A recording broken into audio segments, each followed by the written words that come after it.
These 900,000 troops, what are they going to do when they come out? There'll be a bloodbath.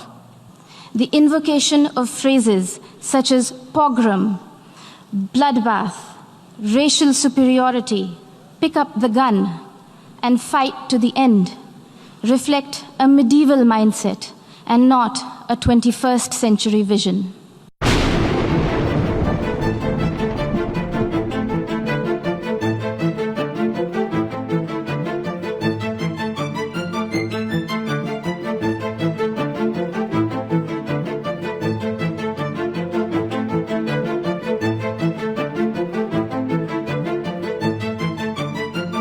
I want to repeat here, this is one of the most critical times.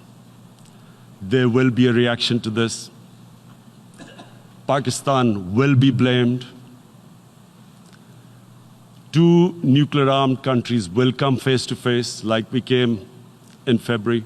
And my belief is, la ilaha illallah, there is no God but one. And we will fight. And when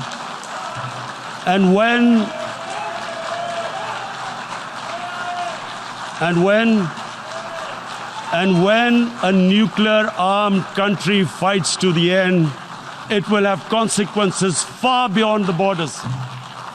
It will have consequences for the world, which is why I repeat I'm here. Because I'm warning you, it's not a threat. It's a fair worry that where are we headed? Prime Minister Imran Khan's threat of unleashing nuclear devastation qualifies as brinksmanship, not statesmanship. Even coming from the leader of a country that has monopolized the entire value chain of the industry of terrorism, Prime Minister Khan's justification of terrorism was brazen and incendiary. For someone who was once a cricketer and believed in the gentleman's game, today's speech bordered on crudeness of a variety reminiscent of the guns of Dara Adam Khel. They actually went against the Indian Constitution. Illegally, they revoked Article 370, which gave Kashmir the special status. They got an extra 180,000 troops there. That what sort of a mindset would lay siege to 8 million people with 900,000 troops? Women, children, sick people, locked in as animals. Does he think that people of Kashmir will quietly accept the status quo because India has changed the constitution and taken away the special status? They'll accept that? Mr. President, Pakistan's virulent reaction to the removal of an outdated and temporary provision that was hindering development and integration of the Indian state of Jammu and Kashmir stems from the fact that those who thrive on conflict never welcome the ray of peace.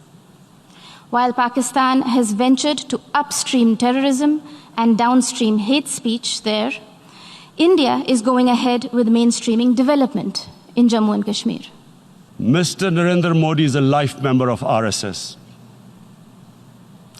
RSS was an organization that was inspired by Adolf Hitler and Mussolini, came about in 1925. They believed in racial purity, racial superiority. They also believed they were an Aryan race like the Nazi believed they were an Aryan race. This RSS believed in the ethnic cleansing of Muslims from India. Mr. President, having mainstreamed terrorism and hate speech, Pakistan is trying to play its wild card as the newfound champion of human rights.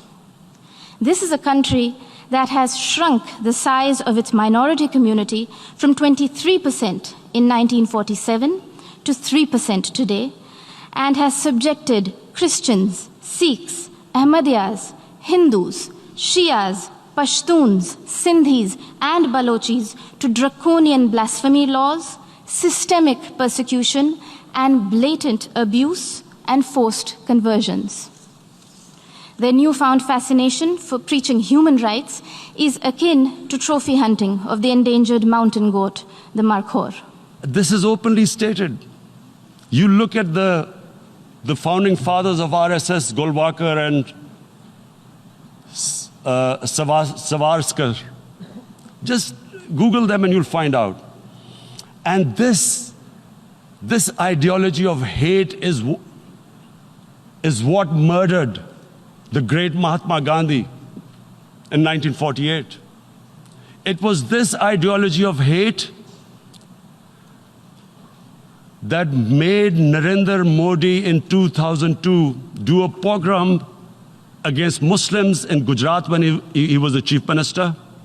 Pogroms, Prime Minister Imran Khan Niazi, are not a phenomenon of today's vibrant democracies. We would request you to refresh your rather sketchy understanding of history. Do not forget the gruesome genocide perpetrated by Pakistan against its own people in 1971 and the role played by Lieutenant General A.A.K. Niazi. A sordid fact that the Honorable Prime Minister of Bangladesh reminded this assembly about earlier this afternoon.